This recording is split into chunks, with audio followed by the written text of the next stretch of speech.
കൂട്ടുകാർക്ക് നല്ലൊരു രാത്രി ആശംസിച്ചുകൊണ്ട് മാമ്പഴത്തിന്റെ പുതിയ വീഡിയോയിലേക്ക് സ്വാഗതം. നമുക്ക് നേരെ ആദർശിന്റെ നയനയുടെയും നാളത്തെ നല്ലൊരു പ്രമോ വിശേഷം കണ്ടാലോ. അങ്ങനെ ഇന്ന് നമ്മൾ കണ്ടത് ഗോവിന്ദന്റെ നന്ദുവിനെയും കൂടെ കല്യാണം വിളിക്കാനായിട്ട് ജാനകിയും അനിയൊക്കെ വീട്ടിലേക്ക് വരുവാണ്. ഈ സമയത്ത് നയന അവരോടൊപ്പം ഉണ്ടായിരുന്നു. അങ്ങനെ വന്നിരുന്ന ഇപ്പൊ നയന പറഞ്ഞു, ഞാൻ അകത്തേക്ക് ചെല്ലട്ടെ, നന്ദുവിനെ കണ്ടേ ഇല്ലോ എന്ന് പറഞ്ഞ് അകത്തേക്ക് അങ്ങോട്ട് കയറി പോവാണ്. അനി വല്ലാത്തൊരു അവസ്ഥയിൽ ഇങ്ങനെ ഉരുകിയിരിക്കുക. എനിക്ക് എന്ത് ചെയ്യണമെന്ന് അറിയത്തില്ല. ഈ സമയം അല്ല, നന്ദുവിനെ പുറത്തേക്ക് കണ്ടില്ലോ എന്ന് പറയണം. അല്ല, അവളെ അകത്തുണ്ടെന്ന് ഗോവിന്ദൻ പറയാ. ഗോവിന്ദൻ അങ്ങനെയല്ലേ പറയാൻ പറ്റുള്ളൂ. അല്ല, ഈയിടെ എന്തൊക്കെയോ നന്ദുവിന് വല്ലാത്ത പ്രശ്നങ്ങളൊക്കെ ഉണ്ടെന്ന് അവിടെ നയനയും പറയുന്നത് കേട്ടു. എന്ത് പറ്റി നന്ദുവിന് ചോദിക്കുകയാണ്. ഏയ് ഒന്നുമില്ല, അവളുടെ സ്വഭാവം അറിയാലോ, അവൾ എപ്പോഴും ഇങ്ങനെ ആൺകുട്ടികളെ പോലെ ഇങ്ങനെ നടക്കും.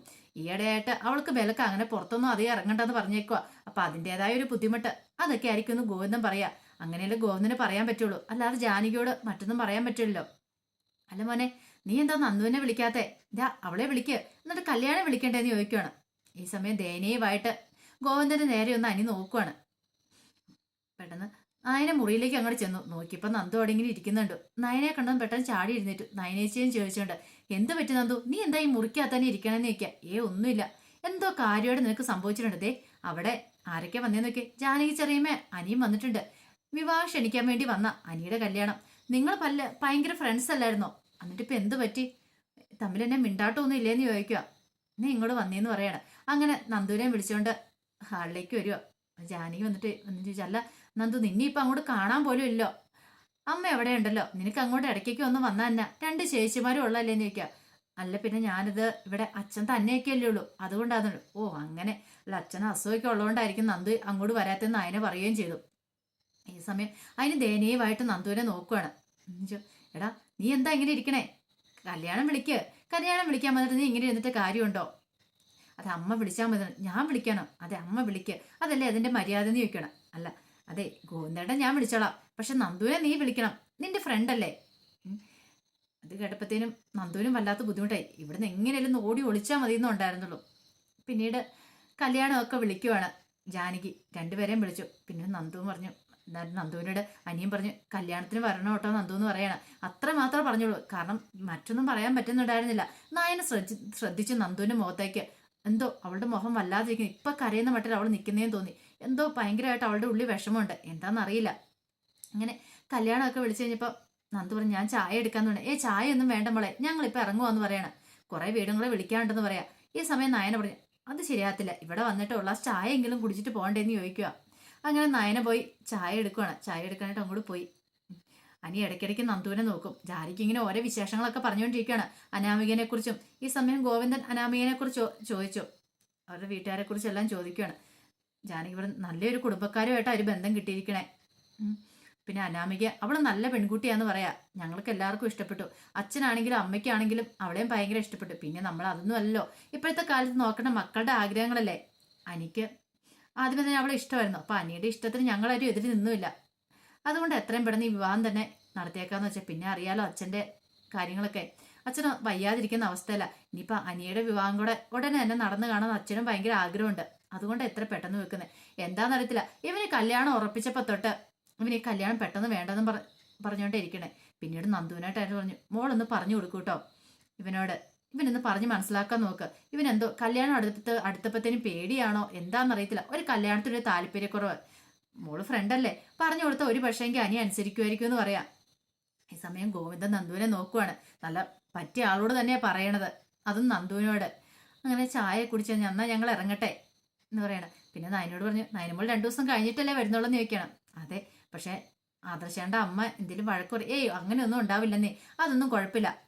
ആദർശമ്മ പറഞ്ഞിട്ടല്ലേ നയനമോൾ ഇങ്ങോട്ട് വന്നേ, അതുകൊണ്ട് ഒരു കുഴപ്പമില്ല, ധൈര്യമായിട്ടിരുന്നു. ഒരു 2 ദിവസം റെസ്റ്റും ആകൂലോ. അവിടെ വന്നിട്ടുണ്ടല്ലേ രാവിലെ തൊട്ട് വൈകുന്നേരം വരെ മോൾക്ക് പണിയല്ലേ.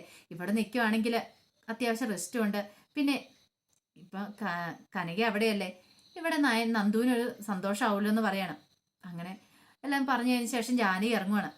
അങ്ങോട്ട് ഇറങ്ങിക്കഴിഞ്ഞിട്ട് അനി നന്ദുവിനെ നോക്കുവാണ്. നന്ദുവിനെ നോക്കി ഇങ്ങനെ പതുക്കെ യാത്ര പറയുന്ന മട്ടിലൊരു നോട്ടം നോക്കുകയാണ്. നന്ദുവിന്റെ 2 കണ്ണുകളും നിറഞ്ഞു വരുന്നു. പിന്നീട് നന്ദു മുറിക്കകത്തേക്ക് പോവാണ്. ഈ സമയം നയന പറഞ്ഞു അച്ഛനോട്, ഇവൾക്ക് എന്ത് പറ്റി അച്ഛാ, ഇതെന്താ ഇവൾക്ക് ഇങ്ങനെ പറ്റിയത്, ഇവൾ ഇങ്ങനെയൊന്നും ആയിരുന്നില്ലോ എന്ന് പറയണം. അല്ല മോളൊരു കാര്യം ചെയ്യാം, മോള് തന്നെ അവളോട് പോയി ചോദിക്കാൻ പറയാണ്. അങ്ങനെ നയന നേരെ മുറിയിലേക്ക് ചെല്ലുക. അപ്പം നന്ദു ഇങ്ങനെ ഒന്നും മിണ്ടായിരിക്കുക. എന്താ നന്ദു, നിന്റെ പ്രശ്നം എന്താ? നീ ഇന്ന് വരെ നിന്റെ ചേച്ചിയിൽ നിന്ന് ഒന്നും മറച്ചു വെച്ചിട്ടില്ലെന്ന് എനിക്കറിയാം. നിനക്ക് എന്തോ കാര്യമായിട്ട് സംഭവിച്ചിട്ടുണ്ട്. എന്താണെങ്കിലും എന്നോട് തുറന്നു പറ. നമുക്ക് പരിഹരിക്കാൻ പറ്റുന്ന പ്രശ്നമാണെ പരിഹരിക്കാം. ഇനി നിന്റെ മനസ്സിൽ മറ്റാരെങ്കിലും ഉണ്ടോയെന്ന് ചോദിക്കുക. എന്താ നയനടുത്ത് അങ്ങനെ വെച്ചേ? ഒന്നുമില്ല, ഞാൻ ചോദിച്ചതാ. പക്ഷെ നീ അങ്ങനെയൊന്നും പോയി ചാടില്ലെന്ന് എനിക്കറിയാം. കാരണം നീ ആൺവേഷം കെട്ടിക്കൊണ്ട് നടക്കുന്നല്ലേ. നിന്റെ അടുത്ത് ഏത് ആൺകുട്ടികളെ ഇഷ്ടമെന്ന് പറയാൻ വരുന്നേ. നീ അങ്ങനത്തെ ഒരു സ്വഭാവമല്ലേ. പക്ഷെ ആ കാര്യത്തിൽ എനിക്ക് പേടിയില്ല. ഇനി വേറെ എന്തെങ്കിലും പ്രശ്നം ഉണ്ടോ എന്ന് ചോദിക്കണം നിനക്ക്. നയനച്ച് ഉദ്ദേശിച്ച പോലെ ഒരു പ്രശ്നമില്ലെന്ന് പറയാണ്. പക്ഷെ നയനയ്ക്ക് എന്തോ വല്ലാത്തൊരു സങ്കടമായിരുന്നു. അന്ന് രാത്രിയിൽ നയനെ കെട്ടിപ്പിടിച്ചു കിടന്ന നന്ദു ഉറങ്ങണേ. നന്ദിന് കുറച്ച് ദിവസങ്ങൾക്ക് ശേഷം വല്ലാത്തൊരു മനസ്സിൻ്റെ ആശ്വാസമൊക്കെ തോന്നുന്നുണ്ടായിരുന്നു. അങ്ങനെ പിറ്റേ ദിവസം നേരം വെളുത്ത് കഴിഞ്ഞപ്പം നയനെ എടുത്ത് കോന്നു മുതിച്ചിട്ട് അവള് മോളോട് എന്തേലും പറഞ്ഞെന്ന് ചോദിക്കുകയാണ്. ഇല്ല അച്ഛാ, ഞാൻ ചോദിച്ചിട്ടൊന്നും പറഞ്ഞില്ലെന്ന് പറയാം. ഒരു പക്ഷേ മോളോട് പറയാൻ എന്തെങ്കിലും മടിയുണ്ടോന്ന് അറിയത്തില്ല. മോളൊരു കാര്യം ചെയ്യും, ഒന്നുകൂടെ ചോദിച്ചു നോക്ക്. ചിലപ്പോൾ അവൾ എന്തെങ്കിലും പറഞ്ഞാലോ എന്ന് പറയാം. ശരി അച്ഛാ, ഞാൻ എന്താണല്ലോ ഉടനെ പോകുന്നില്ലല്ലോ, 2 ദിവസം കഴിഞ്ഞിട്ടല്ലേ പോകുന്നുള്ളൂ. അതിനുള്ളിൽ അവളുടെ മനസ്സിലിരിപ്പ് എന്താണെന്ന് അറിഞ്ഞിട്ടോ ഞാൻ പോകുന്നുള്ളൂ എന്ന് പറയാണ്. ഇത് കേട്ടപ്പോൾ ഗോവിന്ദനും ഞെട്ടലുണ്ടാകുന്നുണ്ട്. ഒരു പക്ഷേ ഇനി പനിയെക്കുറിച്ച് എങ്ങനെ അറിയുമോ ആ ഒരു ചിന്ത ഉണ്ടാകുന്നുണ്ട്. നയനെ അറിഞ്ഞു കഴിഞ്ഞിട്ടുണ്ടെങ്കിൽ ഒരു പക്ഷേങ്കിൽ അവൾക്ക് വല്ലാത്ത സങ്കടം ഇത് അറിഞ്ഞു കഴിഞ്ഞിട്ടുണ്ടെങ്കിൽ. അറിയാതിരിക്കുവാണെങ്കിലും കുഴപ്പമില്ല. അതിനിടെ കല്യാണം കഴിഞ്ഞാലും പിന്നെ പ്രശ്നമില്ല. പക്ഷെ കല്യാണം കഴിഞ്ഞിട്ടില്ലല്ലോ. ഈ സമയത്ത് അനന്തപുരി നല്ല മേളമായിരുന്നു. കാരണം ആദർശ് നയനെ പറഞ്ഞു വിട്ട് ഒട്ടും ഇഷ്ടപ്പെട്ടില്ല ദേവയാനിക്ക്. ദേവയാനി കട്ടക്കലിപ്പിലായിരുന്നു. ആദർശ് സ്വന്തം ഇഷ്ടപ്രകാരം തീരുമാനങ്ങളൊക്കെ എടുത്തെന്ന് പറഞ്ഞുകൊണ്ട്. പക്ഷേ കനയ്ക്ക് നല്ല സന്തോഷമായിരുന്നു. തൻ്റെ മോൾക്ക് 2 ദിവസം ഒരു ഫ്രീഡം കിട്ടുമല്ലോ.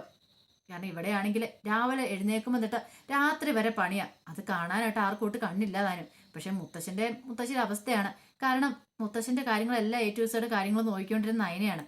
മരുന്നാണെങ്കിലും ഫുഡാണെങ്കിലും കൃത്യസമയത്ത് തന്നെ കൊടുത്തുകൊണ്ടിരുന്ന എല്ലാ കാര്യങ്ങളും നോക്കും. പക്ഷെ ദേവയാനിയോ ഈ പറഞ്ഞ ജലജയോ ഒന്നും അങ്ങോട്ട് നോക്കാൻ ശ്രദ്ധിക്കാറ് പോലില്ല. ദേവയാനി ശ്രദ്ധിക്കുമെങ്കിൽ പോലും അതിനൊക്കെ ഒരു പരിധിയുണ്ട്. അവരവരുടെ ഇഷ്ടത്തിനുള്ള സമയത്തിനൊക്കെ അവർ ചെയ്യുന്നേ. പക്ഷെ ജലജയാണെങ്കിലോ ജലജ ആ മുറിയിലേക്ക് അങ്ങനെ പോയി കയറാറ് പോലുമില്ല. എന്തെങ്കിലും ആവശ്യം ഉണ്ടെങ്കിൽ മാത്രമേ പോയി കയറാറുള്ളൂ. പക്ഷെ നയനയില്ലാത്തതിൻ്റെ ആ ഒരു ബുദ്ധിമുട്ട് അനന്തപുരിയിൽ എല്ലാവർക്കും ബോധ്യപ്പെട്ടു. കനക പക്ഷെ ഇതൊന്നും മൈൻഡ് ചെയ്തില്ല. കനകയ്ക്കാണെങ്കിൽ തൻ്റെ മോൾ 2 ദിവസമെങ്കിലും സന്തോഷിക്കട്ടെ എന്നൊരു ചിന്തയായിരുന്നു മനസ്സിലുണ്ടായിരുന്നത്. അത് മാത്രമല്ല, എല്ലാവരും ഒന്ന് പഠിക്കണം. നയനമോൾ ഈ വീട്ടിലുള്ളപ്പോൾ ആർക്കും ഒരു വിലയില്ല. അവൾ ഈ വീട്ടിലുള്ളപ്പം കണ്ണുള്ളപ്പോൾ കണ്ട കാഴ്ച അറിയത്തില്ലെന്ന് പറഞ്ഞൊരു അവസ്ഥയാണ്. 2 ദിവസം മാറി നിൽക്കുമ്പോൾ എല്ലാവരും പഠിച്ചോളും. എല്ലാവരുടെയും കാര്യത്തിൽ ഇച്ചിരി പമ്മൽ വന്നു കഴിയുമ്പം ആ ഒരു ചിന്തയായിരുന്നു കനകയ്ക്ക് ഉണ്ടായിരുന്നത്. പക്ഷെ ആദർശിനെ വല്ലാതെ പിടിച്ചു കുലുക്കി.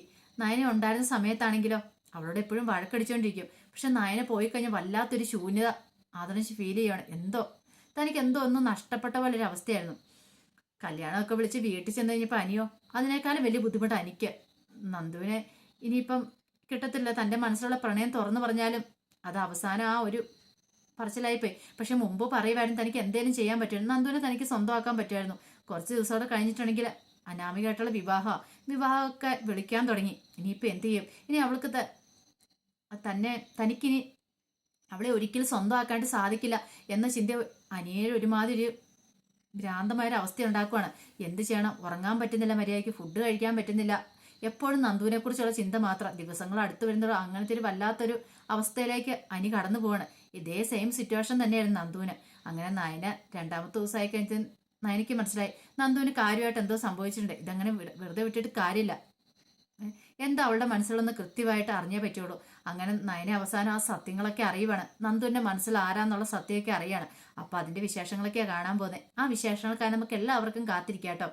ആദ്യമായിട്ട് കാണുന്നവരാണെങ്കിൽ ചാനൽ ഇഷ്ടപ്പെട്ട ഒന്ന് സബ്സ്ക്രൈബ് ചെയ്യാൻ മറക്കരുതേ. അതോടൊപ്പം തന്നെ കണ്ടുകൊണ്ടിരിക്കുന്ന എല്ലാവരുടെ സപ്പോർട്ടിലേക്കും തുടർന്നും പ്രതീക്ഷിച്ചുകൊണ്ട് എല്ലാവർക്കും ഒരിക്കൽ കൂടി നല്ലൊരു രാത്രി ആശംസിച്ചുകൊണ്ട് നിർത്തുന്നു. നന്ദി.